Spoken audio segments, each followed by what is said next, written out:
jadi kitab suci di dalam peradilan HAM di Indonesia itu yang wajib dibaca, ya, wajib dibaca, karena muatan-muatan materi 2 undang-undang dan 2 peraturan pelaksana tadi itu yang akan keluar di dalam ujian profesi advokat. Jadi mulai dari penangkapan, kemudian penahanan, penyelidikan, penyidikan, persidangan sampai putusan itu sudah diatur di dalam Undang-Undang Nomor 26 Tahun 2000 tentang Peradilan HAM di Indonesia. Nah, saya yakin teman-teman semua yang ikut PKPA saat ini sudah memiliki bayangan, ya, sudah memiliki gambaran apa sih yang dimaksud dengan peradilan HAM, ya. Nah, tetapi saya mencoba menjadi stimulus atau memberikan materi untuk memicu diskusi kita pada siang hari ini. Moga-moga siang hari ini kita bisa berdiskusi dengan baik sehingga nanti mendapatkan output seperti yang diharapkan oleh teman-teman semua dan juga oleh panitia, ya. Oke, pertama ini ada beberapa koleksi foto yang saya pikir tidak perlu saya jelaskan. Ini hanya untuk pengenalan aja bagi yang belum kenal, tetapi teman-teman di Kediri saya yakin sudah tahu. Kebetulan saya juga putra daerah, putra Kediri. Kebetulan saya lahir di Desa Tawang, Kecamatan Wates, Kediri. Jadi saya termasuk putra daerah dari Kediri, ya. Nah, ini beberapa foto kegiatan-kegiatan yang saya lakukan. Nah, ya nanti kalau pas saya ada di Kediri atau menangani perkara di Kediri, nanti kita bisa kopi darat atau ngopi-ngopi di Kediri. Tetapi karena eranya era lockdown, PSBB, sehingga kita harus membatasi pertemuan. Oke, ya. Nah, ini beberapa hal. Tadi CV sudah disampaikan oleh Mas Zaimah, jadi tidak perlu saya ulang. Kebetulan saya juga alumni dari YLBHI, LBH Surabaya sejak tahun 96. Saya menjadi volunteer di sana, kemudian jadi advokat tahun 97, ya. Sama tadi Bu Rini, saya dengar juga sudah memberikan materi dan cukup menarik materinya, karena materi yang disampaikan Bu Rini tadi nampaknya itu yang dicari, yaitu soal salary atau honorarium. Tadi kayaknya menarik sekali pembahasan tentang itu. Banyak pertanyaan tentang masalah fee dan lain sebagainya, ya. Tapi saya tidak akan membahas itu. Nah, ini beberapa CV yang bisa saya tampilkan. Kebetulan saya alumni Brawijaya mulai S1, S2 maupun S3, ya. Di Peradi saya kebetulan sebagai Ketua Dewan Penasihat IKADIN di Malang, saya Ketua Dewan Penasihat. Kebetulan di Peradi saya Wakil Ketua, dan banyak lagi ya yang tidak perlu saya sampaikan dan bisa dibaca sendiri di pengalaman-pengalaman lain. Mulai dari dulu sampai sekarang saya juga masih tetap menjadi aktivis. Pernah jadi anggota Dewan 1 periode di tim ahli di Komisi 2 DPR RI juga tahun 2016 pernah saya jalani. Oke lah, ini sebagai pengalaman.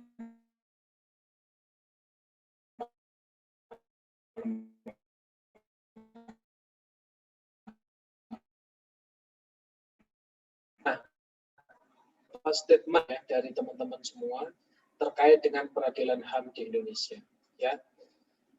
Menurut kacamata atau pandangan dan pengamatan teman-teman semua, bagaimana sih sebenarnya eksistensi pengadilan HAM di Indonesia, efektif atau masih perlu ada pemantapan atau penegakan? Ada yang bisa bersuara terkait dengan pengadilan HAM di Indonesia? Pandangannya seperti apa selama ini? Silakan. Siapa yang mau mencoba? Terkait dengan opini atau pandangan teman-teman semua terkait dengan pengadilan HAM di Indonesia, apakah benar-benar sudah bisa ditegakkan atau belum? Silakan. Ada yang mau mencoba? Izin menjawab, Pak. Silakan. Selamat siang, perkenalkan nama saya Tri Santoso. Ya. Sesuai dengan pertanyaan Bapak tadi menyatakan kira-kira eksistensi tentang peradilan di Indonesia. Ya. Jawaban saya lebih ke arah tentang selama ini pengetahuan dan wacana kuasa dan pengetahuan yang saya pahami bahwa pengetahuan diciptakan oleh kekuasaan.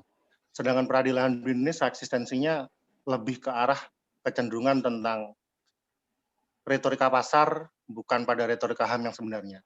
Ada kasus-kasus kecil mungkin di daerah-daerah yang tidak terekspos media, itu dianaktirikan, dan seolah-olah ditiada. Karena ketika bicara eksistensi, mungkin eksistensi secara nasional, tapi kalau eksistensi secara daerah mungkin perlu diperkuat, Pak. Terima kasih. Oke, ya.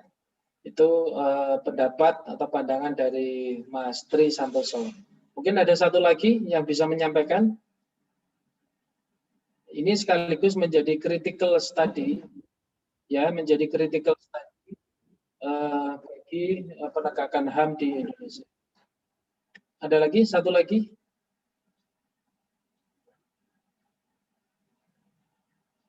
Belum ada? Oke, mungkin masih baca-baca ya. Oke, teman-teman semua yang harus dipegang dan dipelajari ketika teman-teman mau melaksanakan ujian profesi advokat atau UPA. Pertama, Undang-Undang 39, Undang-Undang 26 tahun 2000, Undang-Undang 13 tahun 2006 tentang perlindungan saksi dan korban. Kemudian PP nomor 2 tahun 2002 dan PP nomor 3 tahun 2000. Jadi 5 hal ini yang menurut saya minta tolong dimatikan speakernya biar tidak feedback di saya. Ya, jadi 5 hal ini yang bisa dipelajari oleh teman-teman semua. Nah, sebagai pengantar, saya yakin mulai sejak kita kuliah sudah diajarkan tentang HAM, ya. Dan ini merupakan hak asasi yang sangat hakiki, sehingga kenapa sampai bisa dilahirkan undang-undang HAM, ya, karena sangat bisa kita pahami sejak era Orde Lama, era Orde Baru, banyak sekali kasus-kasus pelanggaran HAM, ya, banyak sekali kasus-kasus pelanggaran HAM. Nah, ini yang menjadi prioritas kenapa perlu di Indonesia berdiri sebuah institusi yang namanya pengadilan HAM, ya. Ini mendasari bahwa HAM itu menjadi suatu hal yang sangat asasi yang harus ditegakkan. Ya. Nah, tadi disampaikan oleh Mas Tri Santoso, ya. Jadi kalau di tingkat nasional mungkin pengadilan HAM cukup dikenal, tetapi di beberapa daerah terpencil mungkin terjadi kasus-kasus pelanggaran HAM, tapi tidak sampai terekspos. Nah, disinilah teman-teman materi kita hari ini untuk mengangkat materi tentang pengadilan HAM, ya. Jadi, apalagi HAM ini sudah menjadi komitmen bangsa Indonesia, dan bangsa Indonesia kenapa sampai berdiri tentang pengadilan HAM, karena bangsa Indonesia sudah melakukan ratifikasi terhadap konvensi-konvensi internasional terhadap perlindungan hak asasi manusia. Itu yang mendasari kenapa Indonesia memiliki pengadilan HAM. Di samping di Indonesia sendiri banyak terjadi pelanggaran yang oleh pemerintahan Orde Lama maupun era Orde Baru maupun sampai Orde setelah reformasi sampai sekarang, ya. Nah, kalau ada pertanyaan, sebenarnya siapa yang bisa melanggar HAM?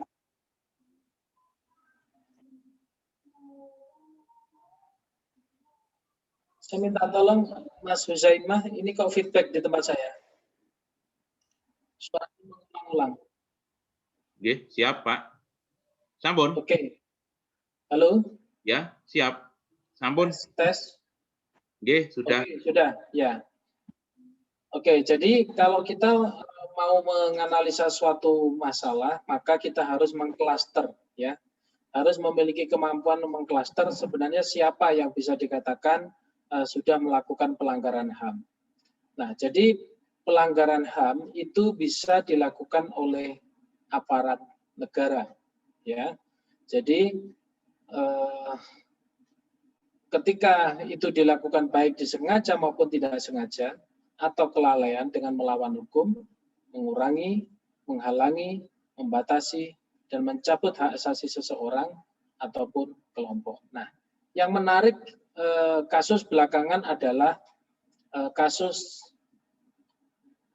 ditembaknya 6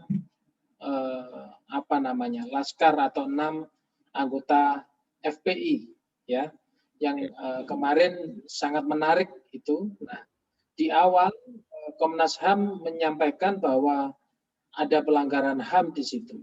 Tetapi di dalam perkembangannya ternyata Komnas HAM di dalam kesimpulannya mengatakan tidak ada pelanggaran HAM terhadap penembakan 6 anggota FPI. Nah, ini sangat menarik untuk bisa kita diskusikan, ya. Terlepas dari kajian Komnas HAM itu disampaikan kepada Presiden. Nah, ini menarik. Kalau menurut Undang-Undang 39 maupun Undang-Undang 26 tahun 2000, sebenarnya hasil penyelidikan Komnas HAM itu diserahkan ke Jaksa Agung. Tetapi kalau kasus 6 anggota FPI ini diserahkan kepada Presiden. Nah, ini menarik, ya. Ini fakta hukum yang menurut saya perlu kita cermati berdasarkan undang-undang, ya. Nah, menurut catatan yang dilakukan oleh Kontras, ya, Kontras ini didirikan alumni juga Brawijaya, Mas Munir, Mas Jainal ini juga di almarhum yang merupakan pejuang HAM, ya. Siapapun pasti sudah kenal dengan beliau, ya. Nah, menurut catatan tahun 2000, ya, tahun 2020 sekarang Kontras mencatat ada 15 perkara HAM. Dari 15 perkara HAM di tahun 2020 sampai tahun 2020 kemarin, hanya ada 3 peristiwa pelanggaran HAM yang sudah diadili, ya, yaitu kasus Tanjung Priok, Timur Timur, dan Lembipura. Nah, tetapi 12 pelanggaran HAM yang lain sampai sekarang masih tahap penyelidikan, ya.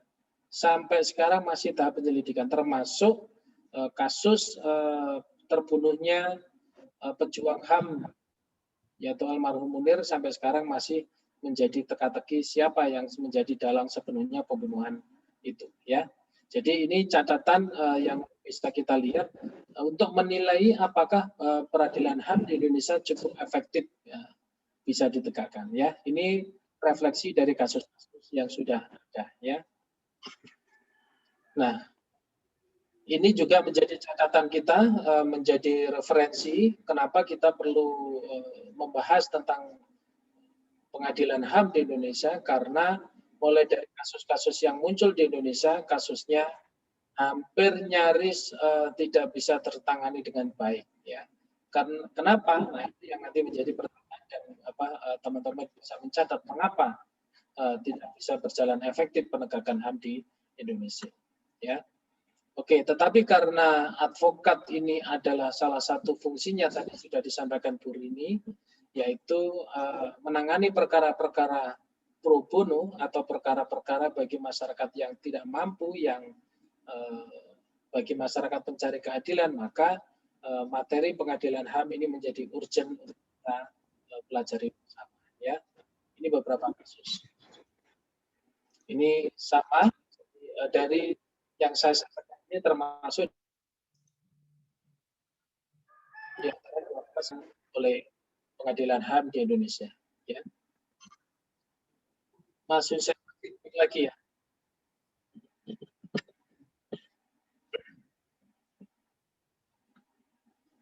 Ya, ini contoh di Indonesia visual, ya, visual kasus-kasus yang bisa dijadikan refleksi pengadilan HAM di Indonesia.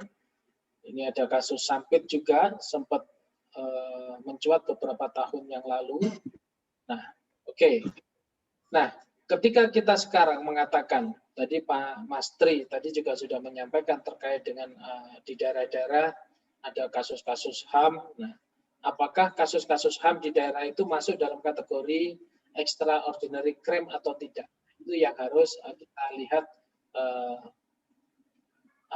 unsur-unsurnya, ya. Jadi unsur-unsur yang harus kita lihat apakah itu pelanggaran HAM berat atau tidak, maka harus kita lihat unsur-unsur pelanggaran HAM. Pertama, kasus itu dinyatakan sebagai kasus extraordinary crime, ya, itu satu. Kedua, kasus itu memiliki dampak yang luas, baik di tingkat nasional maupun internasional.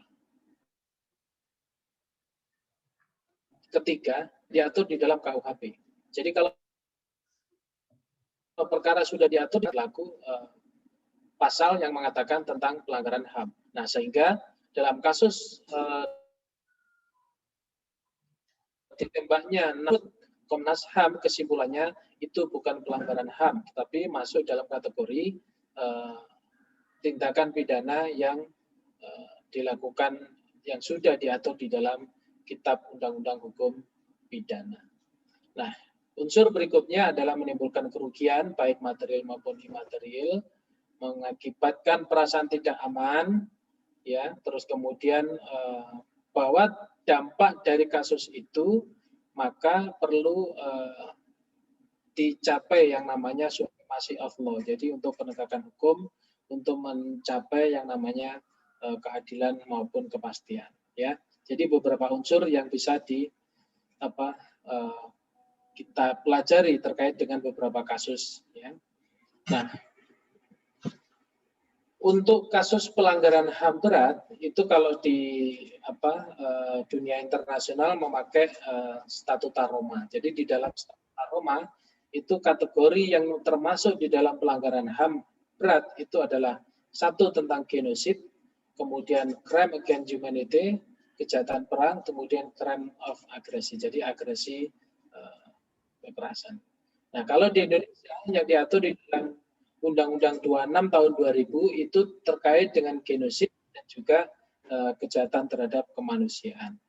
Nah, sekarang pertanyaannya, what is the meaning genosid? Jadi genosid ini sebagaimana diatur di dalam Undang-Undang 26 tahun 2000 itu merupakan perbuatan yang tujuannya itu untuk menghancurkan atau memusnahkan. Ya. Nah, maka ketika ada genosid seperti ini, kita jadi teringat sekarang. Kasus yang sekarang kita alami di Indonesia dan negara-negara lain terkait dengan kasus COVID-19 ini, apakah ini menjadi salah satu strategi negara-negara tertentu untuk melakukan kejahatan sejenis genosid atau tidak? Nah, ini yang menjadi pertanyaan kita bersama. Tetapi itu biarlah menjadi pertanyaan, tapi faktanya kita saat ini menghadapi dampak atau akibat adanya COVID-19, ya, Corona Disease Virus 19, ya. Jadi ini beberapa hal. Jadi ini yang dimaksud dengan genosid. Jadi cara genosid ini sangat kejam. Jadi membunuh anggota kelompok, mengakibatkan penderitaan fisik dan mental, ya, menciptakan ya memang ada kesengajaan untuk memusnahkan, ya, di wilayah tertentu, kemudian tindakan-tindakan yang ingin memindahkan secara paksa anak-anak dari kelompok tertentu ke kelompok yang lain. Jadi ini upaya-upaya yang dimaksud dengan genosid. Ya. Nah, selain genosid ada kejahatan terhadap kemanusiaan. Ya, jadi kejahatan terhadap kemanusiaan itu bisa secara langsung terhadap penduduk sipil, mulai dari pembunuhan, pemusnahan, perbudakan, pengusiran, pemindahan penduduk secara paksa, dan perampasan kemerdekaan. Jadi ini beberapa kejahatan-kejahatan yang sudah diatur di dalam Undang-Undang HAM, ya, atau Pengadilan HAM. Jadi ini sudah diatur. Ya. Oke. Termasuk diantaranya di slide ini mulai penyiksaan, perkosaan, dan seterusnya, itu juga termasuk dalam kategori kejahatan terhadap kemanusiaan yang bisa diadili berdasarkan Undang-Undang 39 maupun Undang-Undang 26 tahun 2000 ya. Nah, oke, sampai pada saat ini kita mengetahui Undang-Undang HAM itu lahir setelah Orde Baru. Jadi tahun 99. Jadi Orde Baru tumbang pada tahun 98, maka baru setelah tahun 99 lahirlah Undang-Undang nomor 39 tahun 99. Nah, jadi ini yang mendasari kenapa Pengadilan HAM di Indonesia itu lahir. Ya. Kemudian dari Undang-Undang 39 maka perlu dibentuk peraturan pelaksana Undang-Undang 39, yaitu Undang-Undang nomor 26 tahun. Ya, jadi ini sejarahnya keluar setelah baru. Ya, ini dari aspek sejarah. Nah, prosesnya ketika undang-undang ini sudah keluar, maka pada saat masa transisi pada waktu itu dijabat oleh Presiden Habibie, ya, pada saat keluarlah Perpu ya nomor 1 tahun 99.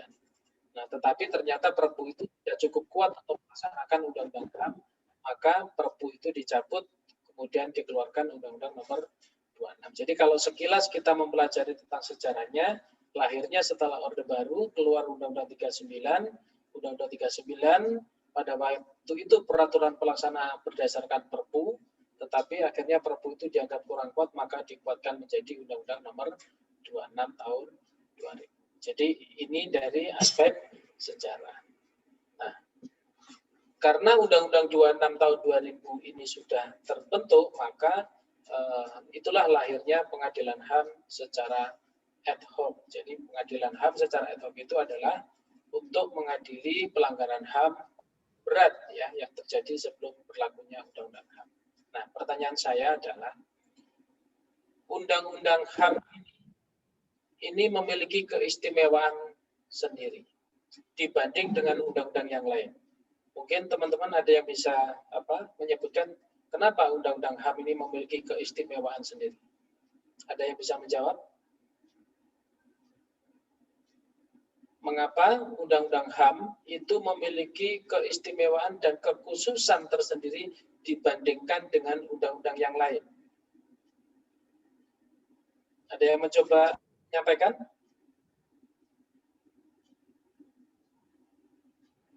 Ada?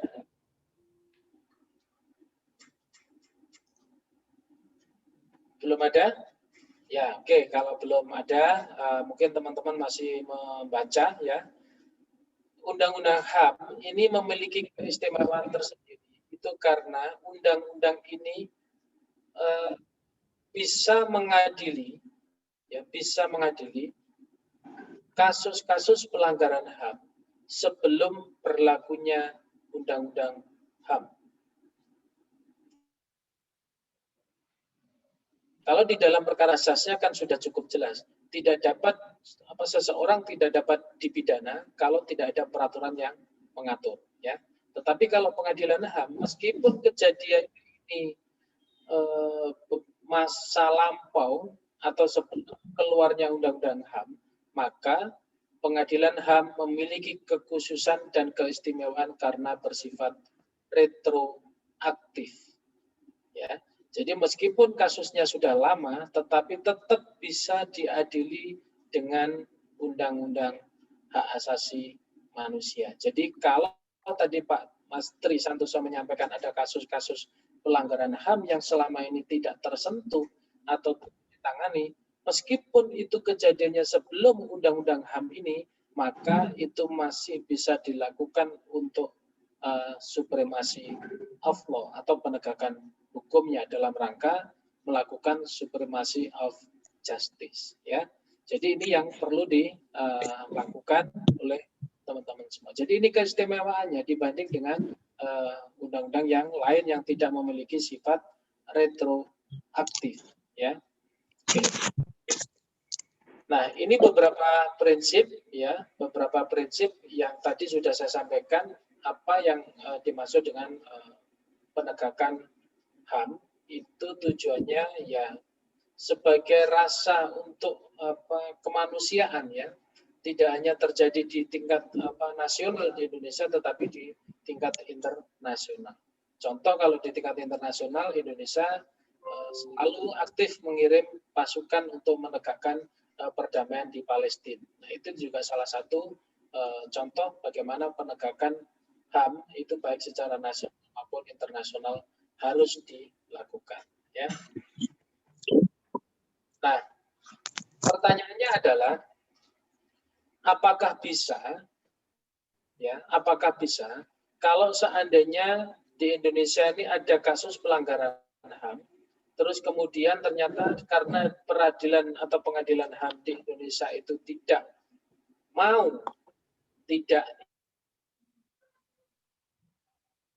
ingin ada pelanggaran HAM, maka pengadilan HAM internasional dibutuhkan untuk melakukan penegakan HAM.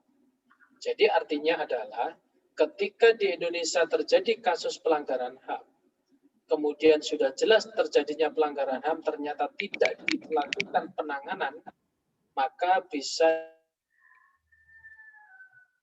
diadukan internasional. Jadi perhatian ketika terjadi unwilling atau unable di dalam pengadilan HAM di Indonesia, pengadilan HAM secara internasional. Kenapa bisa begitu? Karena bisa jadi dianggap bahwa pengadilan nasional di Indonesia karena dilakukan oleh misalnya oleh aparat ya, oleh aparatur negara, oleh aparatur keamanan di Indonesia, ketakutan tidak terjadinya fair play atau tidak terjadi penegakan hukum, maka bisa diadukan ke pengadilan HAM internasional. Ya, jadi ini yang perlu menjadi catatan. Nah, oke, teman-teman semua, kita sudah masuk pada tataran teknik yudisial. Ya, kita masuk sekarang kalau tadi pengantar-pengantar. Oke, sebelum kita masuk di dalam teknik yudisial di dalam pengadilan HAM, kalau ada pertanyaan, saya persilakan teman-teman kalau ada pertanyaan sebelum kita masuk pada proses tahapan-tahapan bagaimana pengadilan HAM di Indonesia itu ditegakkan. Izin tanya, Pak. Selamat Silakan, siang. Izin tanya, Pak. Silakan. Ketika panjenengan tadi bercerita bahwa adanya eksistensi, terus akhirnya pertanyaan mendasar bagi saya adalah efisiensi. Ketika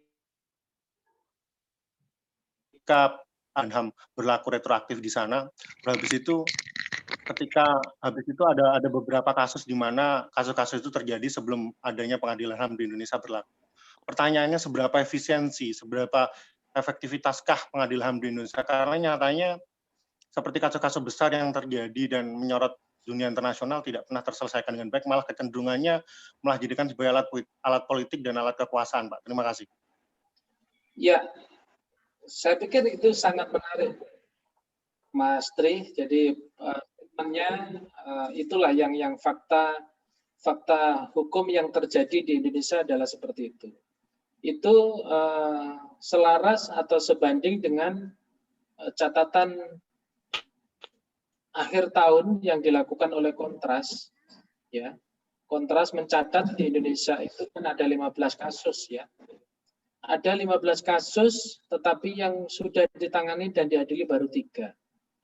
Dan selebihnya adalah belum tertangani dan sampai sekarang sudah undang-undang ini sudah berusia 21 tahun kalau tahun ini, tetapi ada 12 kasus yang melibatkan aparat pemerintah, aparatur negara, akhirnya tidak bisa tertangani dengan baik.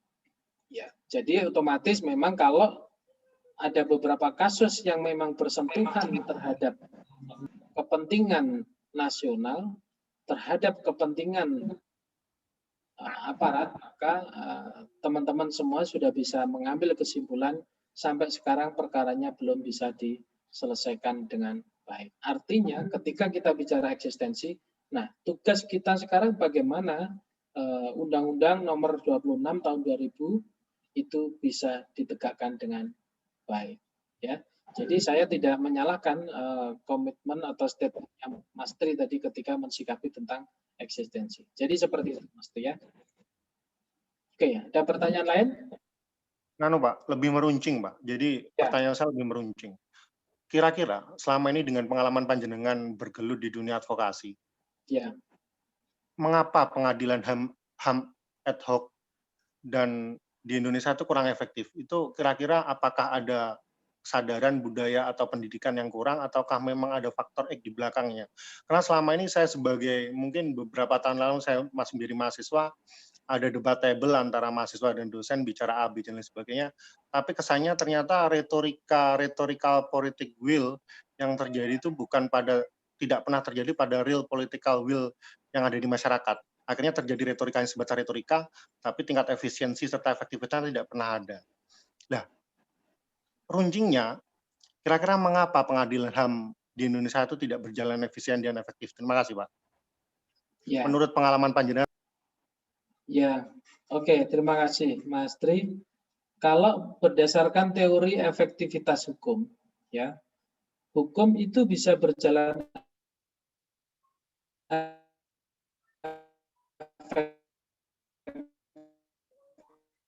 mana sudah diajarkan tentang teori efektivitas hukum, ya.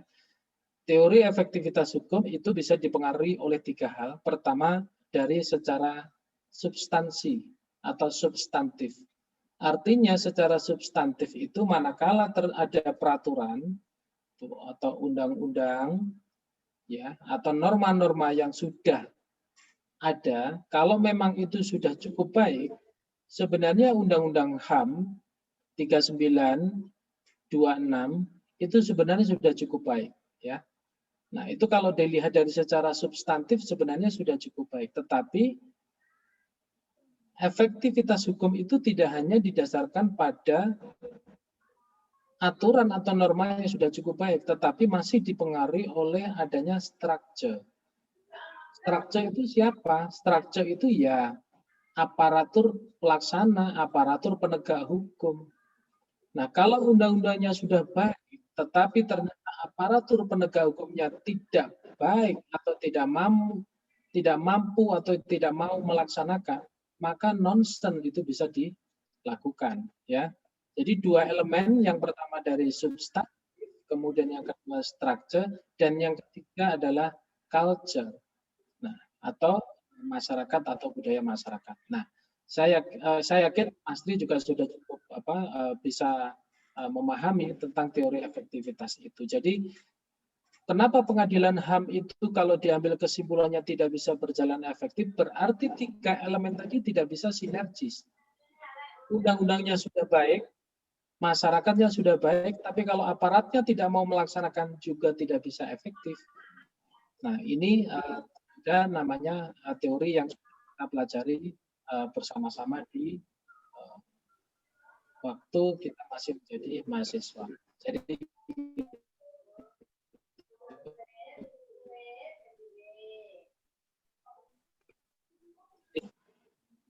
ya, oke. Jadi ketika ada pertanyaan dari dosen siapapun atau manapun bisa menggunakan 3 teori itu, ya. Jadi bisa sangat dipengaruhi oleh substantif, structure maupun culture, ya.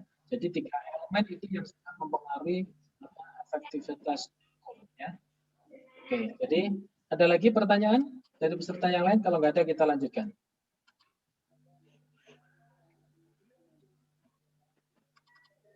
Oke ya. Oke. Kita lanjutkan sekarang. Nah, ini yang menjadi entry point teman-teman semua ketika nanti mau melaksanakan ujian advokat, ya. Nah, jadi ada tahapan-tahapan ini saja yang menurut saya perlu dipahami, bahwa proses atau tahap-tahap pengadilan HAM di Indonesia pertama dimulai dari penangkapan, kemudian penahanan, penyelidikan, penyidikan, penuntutan, persidangan hingga putusan. Nah, pertanyaan saya sekarang, kalau melihat dari tahap-tahap seperti ini, penangkapan yang diatur di dalam pasal 11, penangkapan ini dilakukan oleh siapa kalau di dalam pengadilan HAM?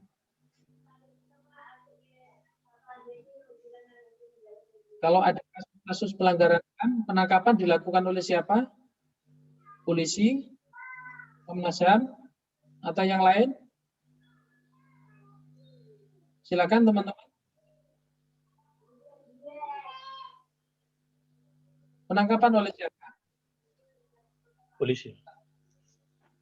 Mas Eko? Oleh siapa, Mas?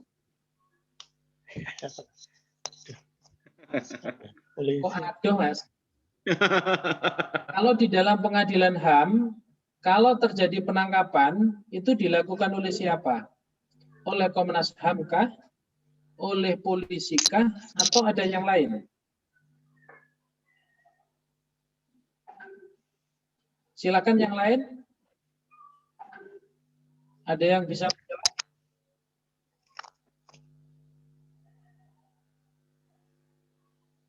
Nggak ada yang berani menjawab. Disebutkan aja siapa kira-kira yang punya kewenangan untuk melakukan penangkapan. Belum dibaca ya, udah 26-nya ya. Ya, oke. Penangkap. Kalau kasus-kasus pidana yang melakukan penangkapan biasanya siapa? Polisi. Polisi. Oke. Sekarang kalau kasus pelanggaran HAM, penangkapan dilakukan oleh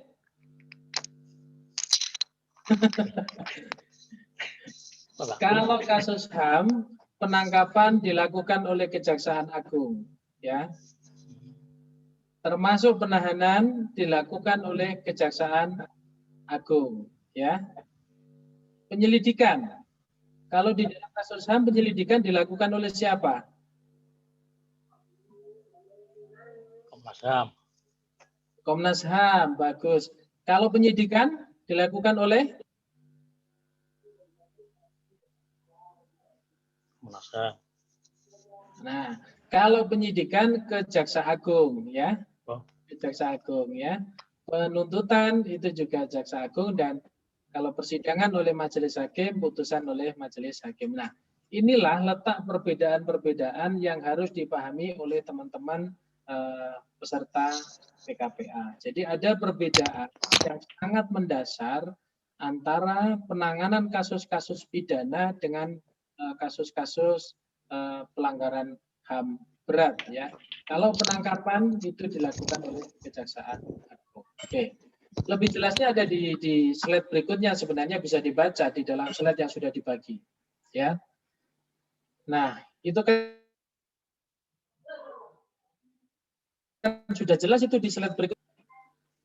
Nah, di Undang-Undang 26 itu sudah jelas diatur di situ. Jaksa Agung sebagai penyidik berwenang untuk melakukan penangkapan. Jaksa Agung sebagai penyidik berwenang melakukan penahanan. Komnas HAM sebagai penyelidik berwenang melakukan penyelidikan. Jaksa Agung sebagai penyidik berwenang melakukan penyidikan, dan Jaksa Agung sebagai penyidik berwenang untuk melakukan penuntutan. Nah, jadi kewenangan di dalam pelanggaran HAM itu langsung dilakukan oleh Kejaksaan Agung. Jadi dalam hal ini kasus-kasus pelanggaran HAM itu penanganannya oleh Jaksa Agung sebagai penyelidik. Jadi hanya sebagai penyelidik. Nah, ketika terjadi persidangan, maka dilakukan oleh Majelis Hakim Pengadilan Ad Hoc HAM, ya. Jadi pengadilan HAM ad hoc. Jadi jelas ya sampai di sini. Ada pertanyaan teman-teman semua?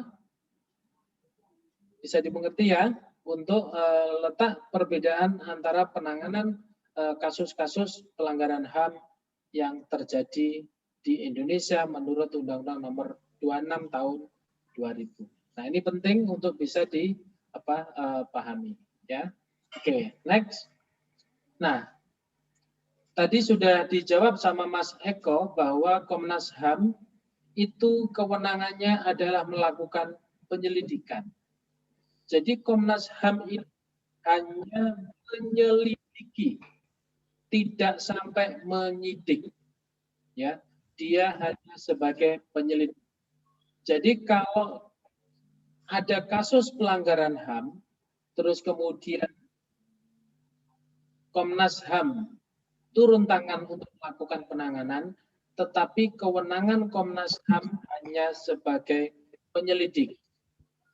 Ketika penyelidikan sudah selesai dilakukan oleh Komnas HAM, maka hasil penyelidikannya diserahkan ke Kejaksaan Agung. Ya, jadi ini prosesnya. Ya, maka ketika terjadi kasus kalau yang masuk di dalam kategori pelanggaran HAM, Komnas HAM hanya melakukan penyelidikan. Selebihnya Komnas HAM nanti akan menyerahkan hasil penyelidikan ke Jaksa Agung.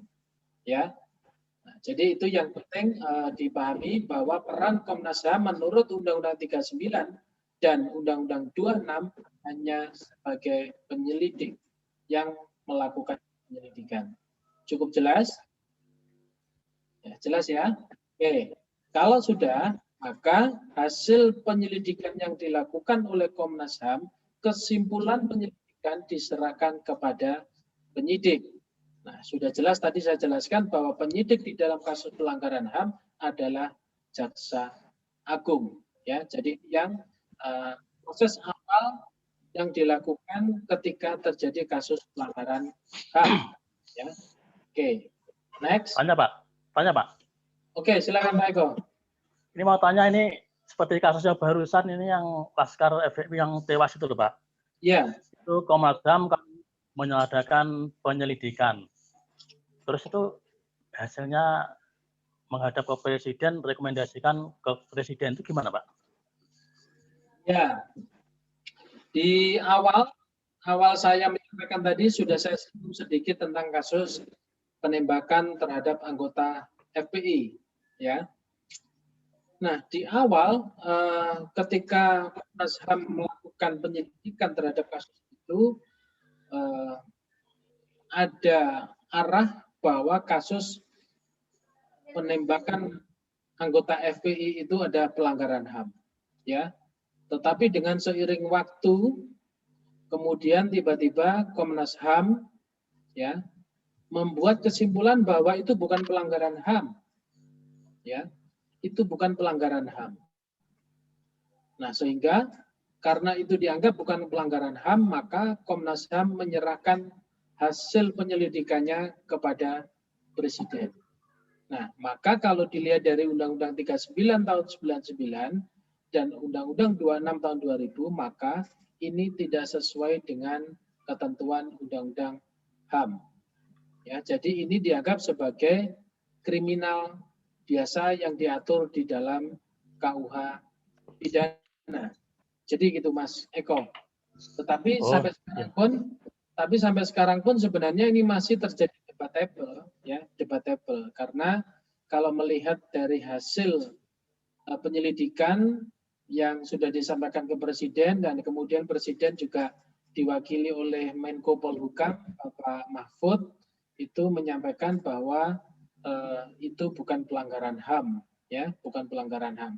Tetapi kasus penembakan itu dipicu oleh aksi yang dilakukan oleh anggota FPI. Jadi itu kalau menurut versi dari pemerintah. Tetapi terlepas dari itu, yang penting Mas Eko adalah kita bisa membedakan bahwa kasus penembakan FPI tidak masuk dalam kategori pelanggaran HAM menurut Komnas HAM.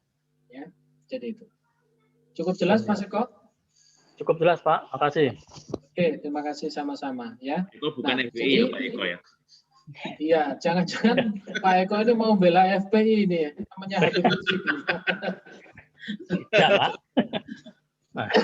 Ya, oke, itu dari penyelidikan ya. Kita lanjut sekarang dari kewenangan penyelidikan yang dilakukan Komnas HAM itu diatur di pasal 89. Nanti Saya berharap teman-teman peserta PKPH silakan download di Google Undang-Undang 39 dan Undang-Undang 26 tahun 2000 ya. Jadi itu sebagai sumber atau referensi untuk bacaan-bacaan ya. Jadi yang dimaksud penyelidikan yang dilakukan oleh Komnas HAM menurut pasal 89 itu kalau bahasa polisi itu full bucket. Pengumpulan barang bukti dan keterangan ya. Jadi mulai mencari data, informasi, fakta dan sebagainya itu termasuk proses-proses penyelidikan yang dilakukan oleh Komnas.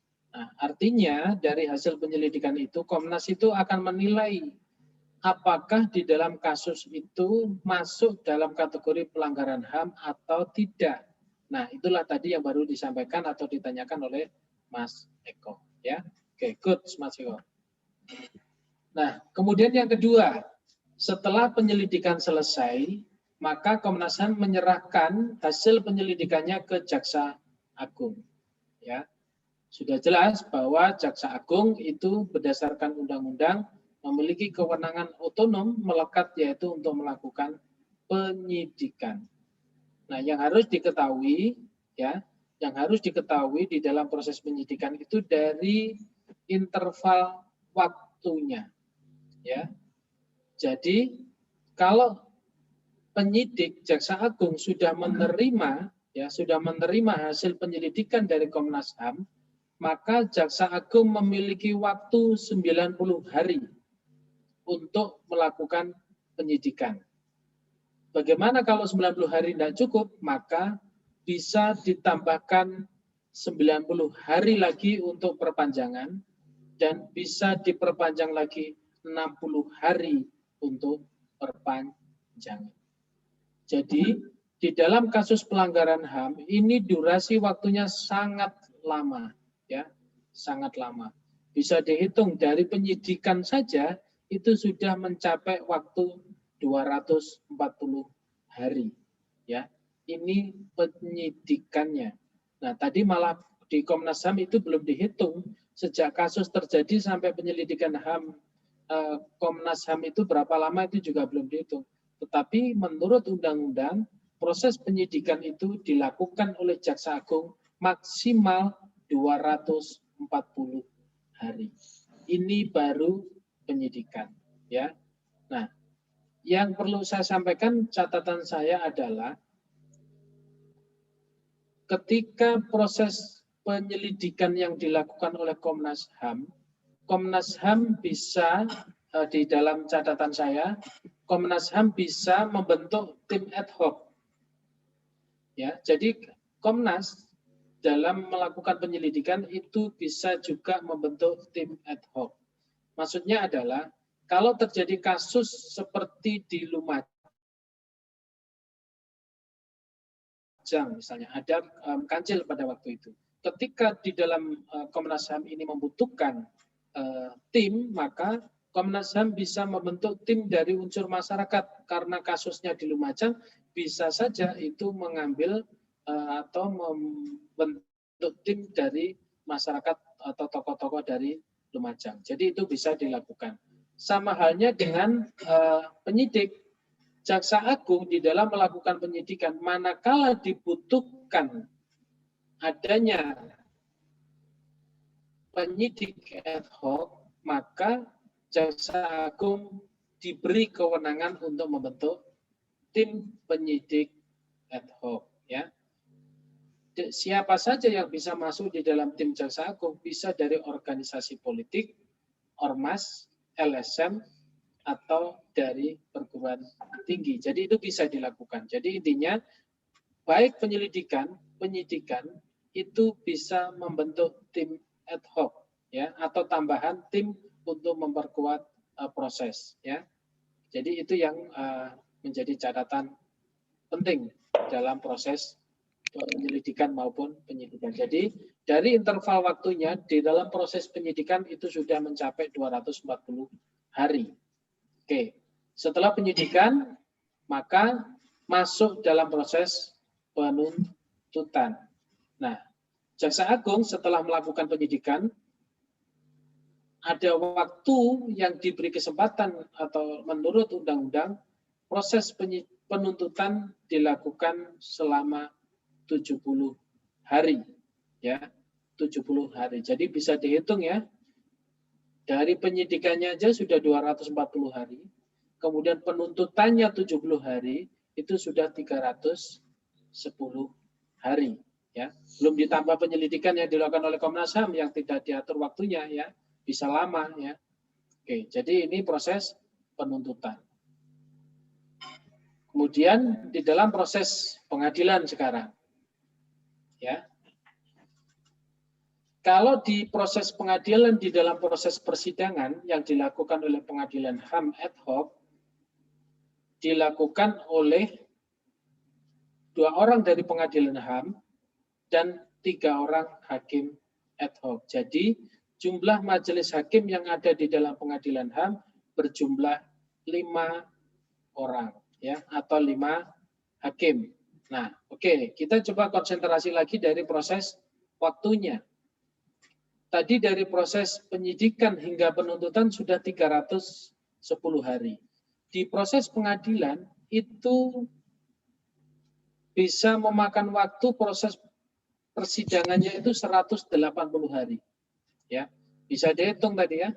180 hari ditambah 310 berarti sudah 490. Ya. Sudah 490. Itu sampai putusan di pengadilan HAM tingkat pertama. Sudah 490 hari. Kemudian kalau kemudian ada proses upaya hukum, ya, upaya hukum biasa, banding, ditambah lagi 90 hari. Dari 490 ditambah 90 sudah 580 hari. Kalau kemudian masih ada upaya hukum kasasi, 580 hari ditambah 90 hari, maka sudah berapa, Mas? 670. Ya. 670 hari. Nah, sekarang pertanyaannya sekarang. Kalau dari durasi waktu ini, para pencari keadilan yang ingin menegakkan HAM baru bisa dinyatakan inkrah itu setelah 670 hari. Itu kira-kira kalau orangnya yang jadi korban HAM itu kira-kira sudah mati atau belum ya? Ya. Jadi ini yang menjadi pertanyaan, ya. Ini ada relevansinya terkait dengan pertanyaan Mas Tri ya tadi ya, soal efektivitas. Nah, kalau dari durasi waktunya ini cukup panjang, ya, ini bagaimana nasib para pencari keadilan, ya. Jadi itu yang catatan-catatan yang penting bisa dipahami oleh teman-teman semua dari durasi waktu. Itu sampai pada putusan yang sifatnya inkrah, ya, sampai pada putusan yang sifatnya inkrah. Nah, kemudian setelah dari proses pengadilan. Nah, ini kalau saya mengklaster membuat diagram proses, maka ini proses yang terjadi di dalam pengadilan HAM, ya. Penyelidikan Komnas HAM, penyidikan Jaksa Agung, kemudian penuntutan, kemudian sampai pengadilan, ya. Jadi ini tahapan-tahapan yang bisa dilihat oleh teman-teman semua di dalam pengadilan HAM, ya. Oke. Next. Nah, kalau melihat kalau ada terjadi kasus genosida, nanti bisa dibaca di dalam Undang-Undang 26 tahun 2000 ya. Ancamannya hukuman mati, pidana penjara seumur hidup, ya, atau paling lama 25 tahun atau pidana paling singkat 10 tahun. Itu kalau terjadi kasus genosida, ya, terjadi kasus genosida. Ini ada di dalam Undang-Undang 26 tahun 2000. Kemudian kalau yang pidana, kalau terjadi perbudakan, maka pidana 15 tahun atau paling singkat 5 tahun. Kalau terjadi penyiksaan, paling lama 15, paling rendah 5 tahun, sama diatur di dalam pasal 39. Nah, kalau terjadi kasus perbudakan, seksual, ya, perkosaan dan sebagainya, nah, maka kalau menurut Undang-Undang HAM itu selama-lamanya 20 tahun atau serendah-rendahnya 10 tahun. Ini ketentuan pidana yang diatur di dalam Undang-Undang 26 tahun 2000. Ya. Oke. Nah, ini dari proses-proses penegakan atau tahap-tahap pengadilan HAM. Oke, silakan ada yang mau bertanya, teman-teman? Sebelum kita membahas tentang bagaimana perlindungan saksi dan korban dan bagaimana cara memberikan kompensasi, restitusi, dan rehabilitasi. Ada pertanyaan dari sisi Izin bertanya, Bapak. Selamat siang, izin bertanya. Ya, Pak Tri, silakan. Selama ini kan seolah-olah HAM hanya diidentikan dengan hak asasi manusia, habis itu diidentikan dengan, ya bisa dikatakan perbudakan yang di dalam slide Bapak tadi. Apakah terus selama ini kan ketika kasus sesuai dengan SDGs, habis itu MDGs dan lain sebagainya, itu kan indikasi kejahatan itu kan bukan hanya kejahatan kemanusiaan, kejahatan terhadap kehidupan. Kehidupan itu mungkin sumber daya air, habis itu sumber daya lingkungan. Saya kira apakah itu tidak bisa dikategorikan dalam masuk hak asasi, Pak? Karena selama ini mungkin lebih ke arah SDGs, jadi kan kejahatan terhadap kehidupan. Kira-kira pendapat Bapak tentang kejahatan terhadap air dan sumber daya itu kira-kira bagaimana? Karena selama ini kan contohnya seperti kasus di Newmont, habis itu di Freeport dan beberapa sumber daya yang rusak itu kan malah mengakibatkan dampak yang luar biasa terhadap kehidupan. Malah lebih parah dampaknya daripada hak asasi yang tidak terpenuhi, malah hajat hidup orang banyak malah indikasinya ternodai di sana. Terima kasih, Pak. Ya, oke, Mas Tri. Menarik ya kasus yang dicontohkan. Kebetulan Mas Tri, saya kebetulan tahun 99 itu saya menjadi Direktur Eksekutif Wahana Lingkungan Hidup Indonesia. Ya, kebetulan saya terlibat aktif di dalam penanganan kasus-kasus Freeport, kasus Newmont di NTB itu saya ini dan juga berbagai kasus-kasus lingkungan hidup di Indonesia. Jadi cukup, insya Allah ada ratusan kasus yang sudah saya tangani di dalam kasus lingkungan. Nah, ketika Mas Tri menyampaikan contoh itu, maka ada asas lex specialis derogat lex generalis. Ya, jadi ketika tadi di awal sudah saya sampaikan, kalau ada kasus-kasus pidana, kalau itu sudah diatur di dalam KUH pidana, maka tidak masuk dalam kategori HAM. Nah, kemudian kalau kasus-kasus tentang kehidupan, sumber daya air, pencemaran lingkungan, perusakan lingkungan, nah, saya sangat sependapat kalau itu ditingkatkan statusnya menjadi pelanggaran HAM. Ya, saya sangat sepakat kalau secara pribadi. Bahkan tidak hanya itu, kasus-kasus korupsi itu harusnya juga masuk di dalam kasus-kasus pelanggaran HAM. Tidak hanya kasus ditangani dari aspek tindak pidana korupsi. Tetapi kalau korupsi ini kan jelas, yang dikorupsi kan uang rakyat, ya kan? Korbannya kan berarti banyak kalau gitu kan. Nah, jadi ini saya terhadap ide atau statementnya Mas Tri, saya tidak sepakat kalau itu kasusnya statusnya dinaikkan menjadi pelanggaran HAM. Jadi menurut saya ada asas yang memang dipakai Mas Tri, yaitu asas lex specialis derogat lex generalis. Jadi peraturan yang khusus itu dianggap mengesampingkan peraturan yang umum. Maka ketika kita memasukkan kasus-kasus HAM dengan menggunakan undang-undang tadi, itu bisa dipatahkan oleh aturan yang menggunakan asas itu. Jadi itu Mas Tri, ya. Terima kasih, Pak. Ya, bisa dipakai Undang-Undang 32 tahun 2009 tentang Undang-Undang Perlindungan dan Pengelolaan Lingkungan Hidup, kemudian Undang-Undang Nomor 5 tahun 90 itu tentang konservasi hayati. Insya Allah kalau Undang-Undang Lingkungan saya masih banyak yang hafal, ya. Kebetulan saya juga dosen hukum lingkungan, ya. Oke, gitu Mas Tri, bisa dipahami? Terima kasih, Pak. Terima kasih. Bisa, Pak. Ya. Oke, ini dari ketentuan pidananya. Kalau nggak ada pertanyaan lagi, kita masuk di dalam proses perlindungan saksi dan korban. Karena waktunya ternyata cukup mengejar ya, tinggal beberapa menit. Tapi saya memang suka di dalam proses itu langsung kita ada taking and giving, ada pertanyaan sehingga langsung. Jadi tidak menunggu materi selesai. Jadi biar hidup.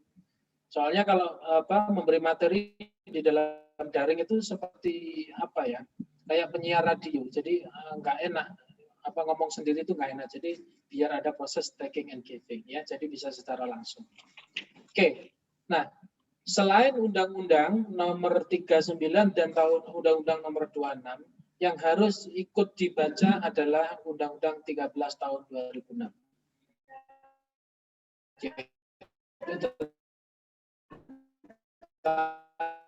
Lembaganya perlindungan saksi dan korban itu namanya LPSK, diatur di dalam Undang-Undang 13 tahun 2006.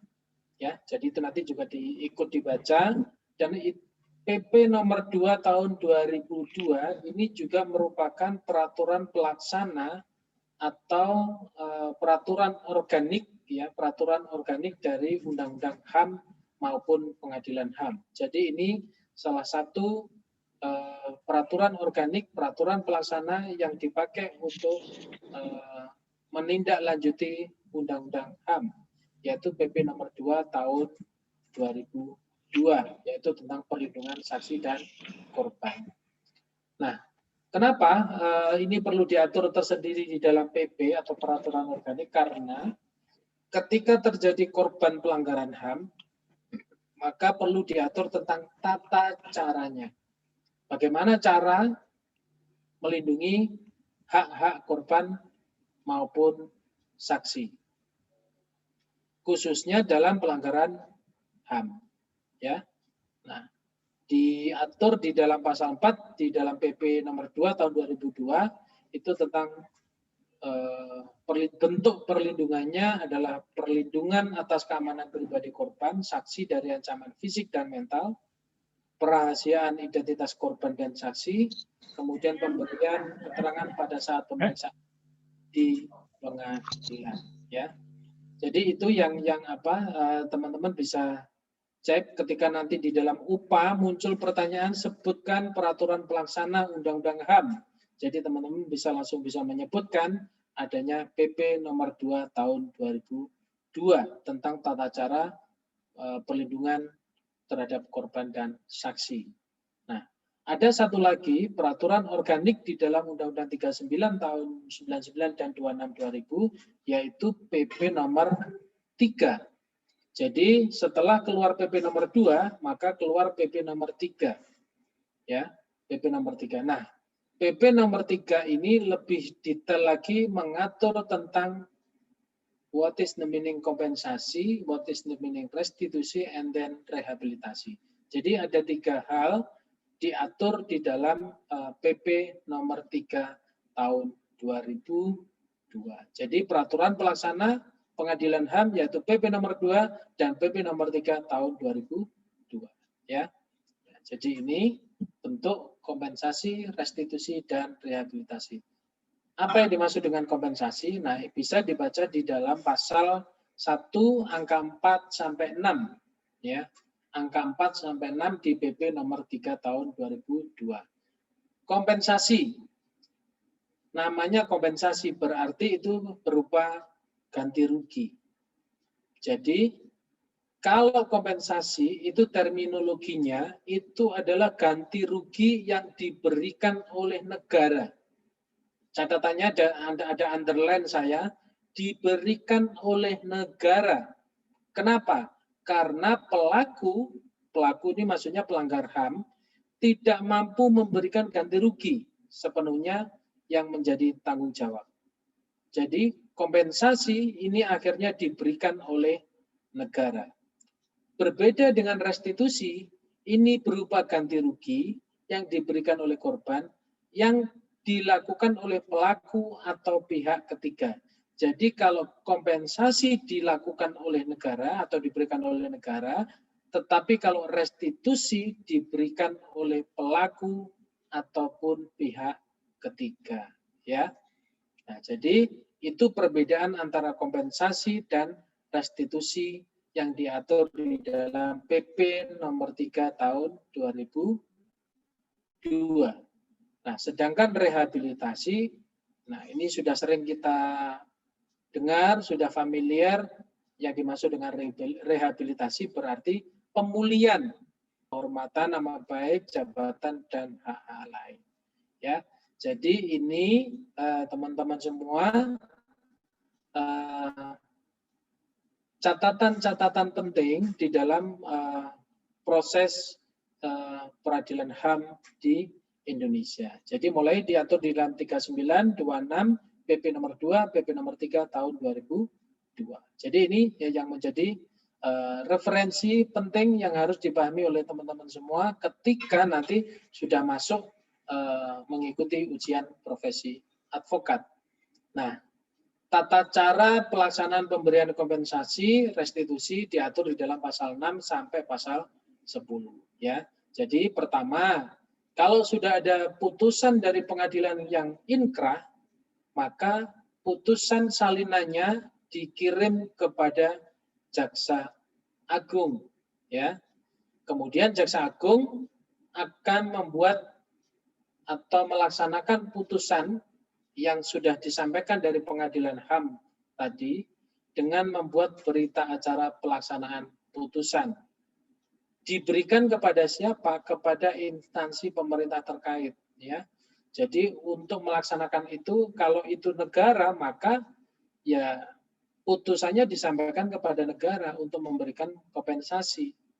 Nah, tetapi kalau kepada para pihak pelaku, maka putusan itu disampaikan kepada pelaku. Ya, itu sesuai dengan pasal 6. Nah, intinya setelah putusan itu inkrah, pelaksanaannya maksimal 30 hari. Ya. 30 hari sejak berita acara pelaksanaan putusan diterima. Ya. Jadi ini yang perlu digarisbawahi terkait dengan eksekusi atau tata cara pelaksanaan kalau harus memberikan kompensasi, restitusi maupun rehabilitasi. Oke. Teman-teman semua, I think enough about my topic. Tapi ada catatan-catatan yang perlu saya sampaikan sedikit terkait dengan refleksi ataupun catatan-catatan yang menjadi titik lemah kenapa penegakan HAM itu tidak bisa dilaksanakan secara efektif.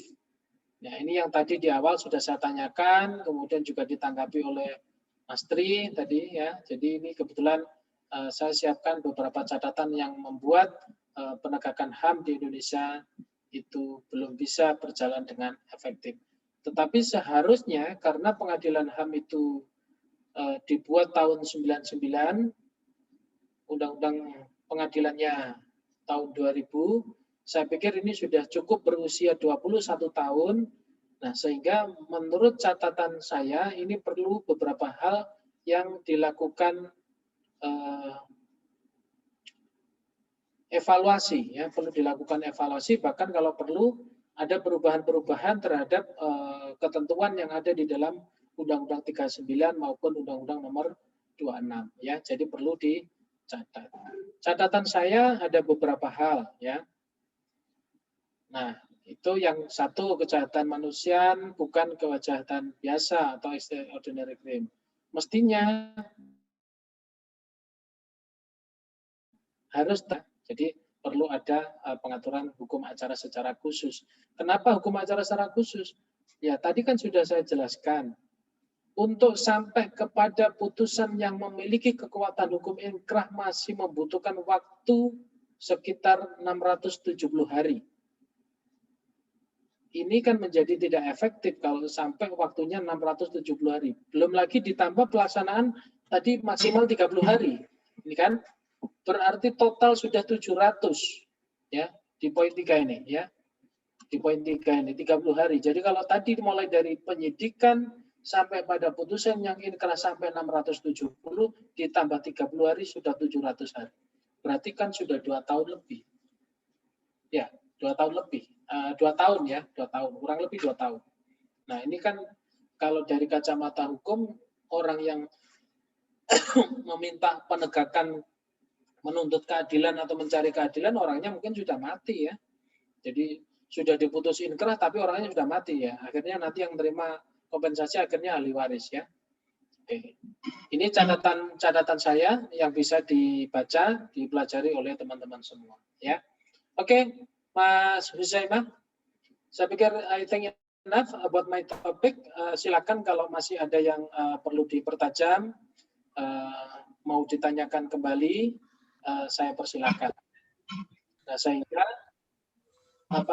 catatan saya, semoga teman-teman semua nanti lulus PKPA, segera ikut ujian upah, semoga lulus upah, dan harapan saya semoga menjadi advokat yang profesional dan amanah. Ya, terima kasih.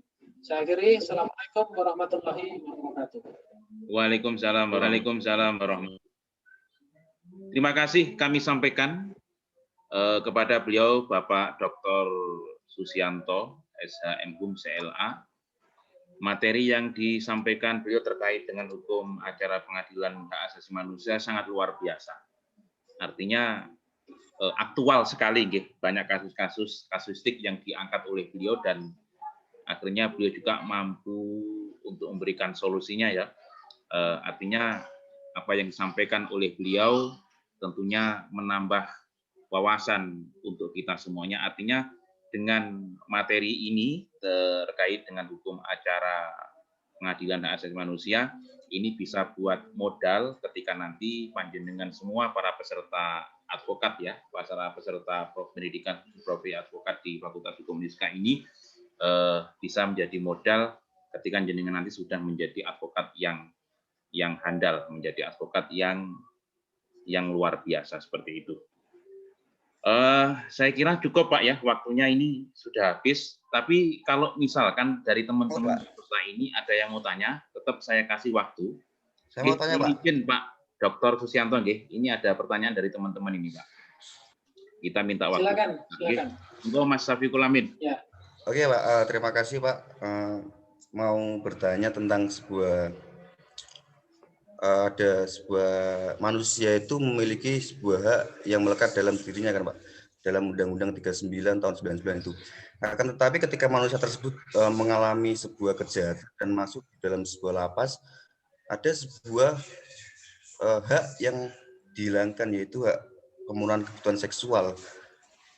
Di dalam lapas kan sudah nggak ada Pak. Akhirnya hilangnya hak tersebut, banyak penghuni lapas yang melakukan penyimpangan seksual.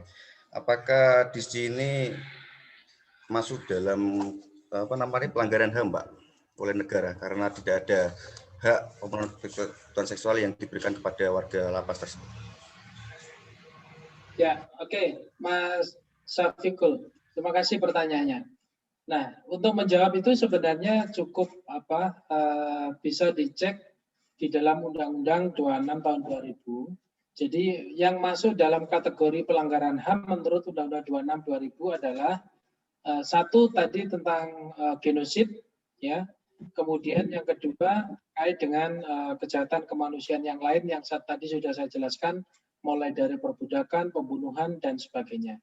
Nah, sehingga kalau terjadi tidak terpenuhinya kebutuhan seks misalkan ya di dalam lembaga pemasyarakatan, saya pikir kalau melihat dari unsur pelanggaran HAM berat, maka itu tidak masuk dalam kategori pelanggaran HAM berat ya. Nah, tetapi menurut saya juga bisa menjadi catatan bagaimana pemenuhan hasrat ya, itu yang menurut saya perlu diperhatikan oleh instrumen negara ya, instrumen negara ketika seseorang sudah menjadi narapidana ya, menjadi narapidana di sebuah lembaga pemasyarakatan tentang pemenuhan hasrat ya. Tetapi kalau saya menggunakan terminologi yang cukup normatif, apakah itu termasuk pelanggaran HAM, maka menurut Undang-Undang 39 maupun Undang-Undang 26 tidak termasuk, Mas Syafiqul. Gimana Mas? Terima kasih, Pak. Syafiqul Amin, terima kasih atas pencerahannya Pak Dr. Susianto. Barangkali yang lain? Ini ada waktu 2 menit. Mas Bekti, monggo tunjukkan kemampuan dan mungkin masalah-masalah di daerah Ngereco ya. Ya. Kalau tidak ada, terima kasih kami sampaikan. Pak, mohon maaf, menyambung yang tadi bisa Pak? Monggo. Oke, di sini saya lihat lagi di slide 41 itu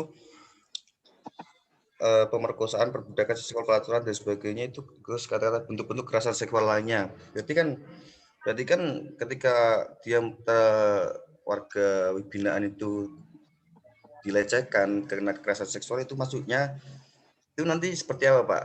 Bisa nggak itu nanti itu yang bertanggung jawab negara apa pribadi masing-masing Pak? Ya, oke. Tadi kita sudah sampaikan di awal dari unsur tadi ketika kita mengklaster siapa sebagai yang dianggap melakukan pelanggaran HAM tadi adalah aparatur negara, ya, aparatur negara. Jadi kalau tidak masuk dalam aparatur negara maka tidak masuk dalam kategori pelanggaran HAM. Jadi yang dimaksud dengan bentuk kekerasan seksual itu kalau zaman Jepang itu kan ada kayak Jukunyanfu ya Mas Syafiqul ya.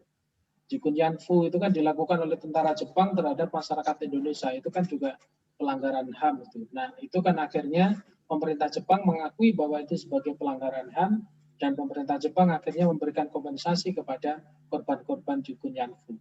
Nah, tapi kalau kasusnya itu terjadi di lapas, saya pikir itu menjadi tanggung jawab pribadi yang ada di lembaga pemasyarakatan. Saya pikir itu, Mas. Ya, betul. Ya. Person, Pak. Ya, sama-sama. Oke, terima kasih. Yang lain mungkin cukup ya? Cukup jelas, teman-teman semua. Terima kasih Pak, atas perhatiannya. Jelas, Pak. Terima kasih. Foto bersama, Pak. Foto bersama. Oh, foto bersama. Oke, silakan. Mas Iqbal, Staf Fakultas Hukum. Halo, tolong dipandu Mas Iqbal ya. Yo, jajaran aku, Vi. Halo Pak Susi. Siapa? Halo Mas Jainal.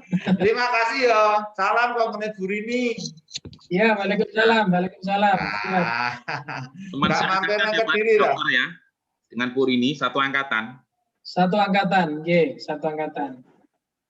Angkatan Pak Kujai. Pak Susi judicial review karena aku menang ya Pak Susi. Oh ya. Woi, neng Mahkamah Agung ya. Nggih. Ya. Pak Zainal, jenengan kurang Pak, kurang ndang ngapunten. Enggak kelihatan jenengan Pak Zainal. Kelihatan. Laptopnya didingkeluno. Kurang dingkluk Pak laptop jenengan. Nah. Sip ya. Sip.